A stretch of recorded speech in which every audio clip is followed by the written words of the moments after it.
So you want to grow your fashion brand in 2022. What steps do you need to take to see that growth, and where do we even start with that? Let's find out in this video.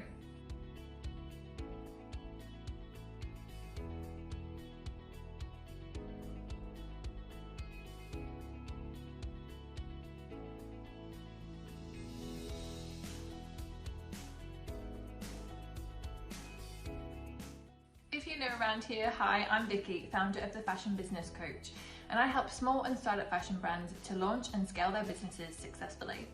Every week I have a new free weekly video which you can find right here on the channel, and if you have any ideas or if you have any requests for what future videos you would like to see, let me know in the comments below. So growing your fashion brand in 2022. The most important thing to know, the most important place to start as well, is to make sure we're analysing what is already working, because we can't move forward without having that information. And the benefit of being a brand who's already in business, who's already made sales, who's already got customers, is that data. And while that may sound really, really boring and probably not why you got into the fashion industry, it's so important for your business, because doing that analysis, seeing what's working and what's not working, can allow us to do more of the good stuff in 2022 and less of the bad stuff. So how do we do that? All website providers these days come with data that you can analyze. You can look at what your traffic is like, where is the most of your customers coming from. You can look at your most popular pages so you know what content's popular and what you can do more of. You can also look at any social media channels as well.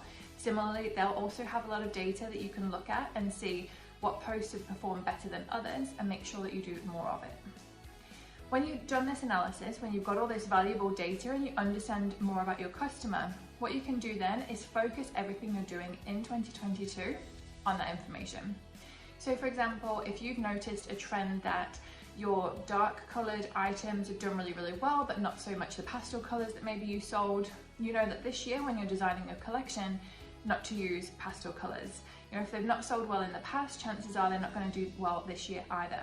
It's also worth talking to your customers. You know, if you've got loyal customers, if you've got repeat customers, just asking them either on a call, if you have that kind of relationship. If you're a small business, hopefully you do, I definitely encourage that.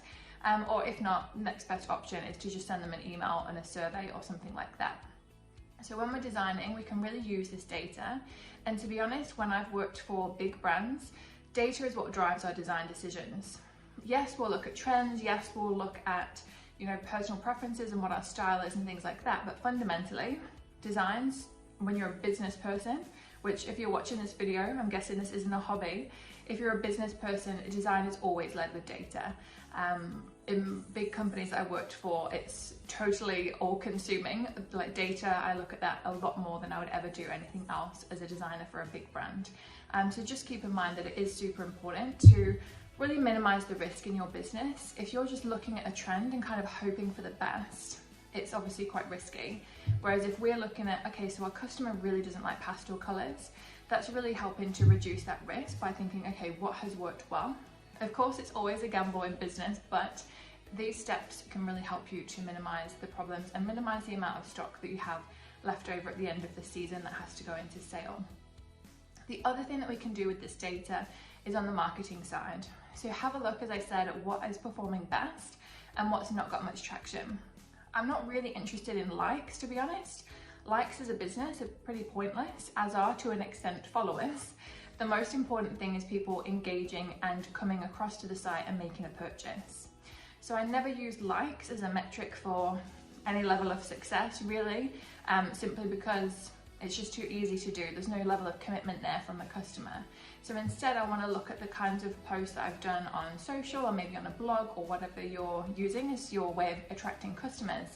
I want to be looking at what led to the most clicks through to the site, what led to the purchases, and really reverse engineer, okay, so what was so popular about this? Was it that there was a really strong message that the customer thought, yes, I've got to buy this?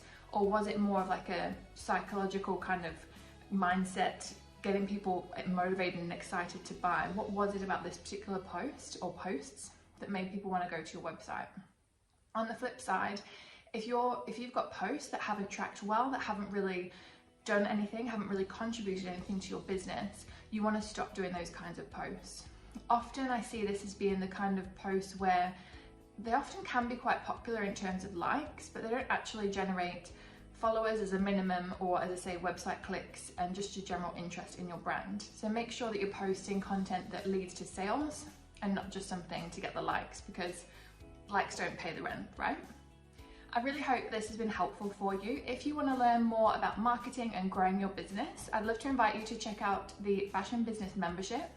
In the membership, we have a monthly masterclass which trains you on a particular topic in the fashion industry, help you up-level your skills and either help you to reduce prices, improve your manufacturing, improve your marketing skills, whatever it might be that month.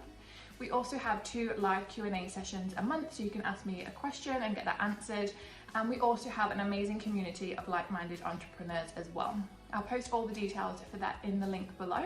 Thank you for watching, and I'll see you next time. Bye.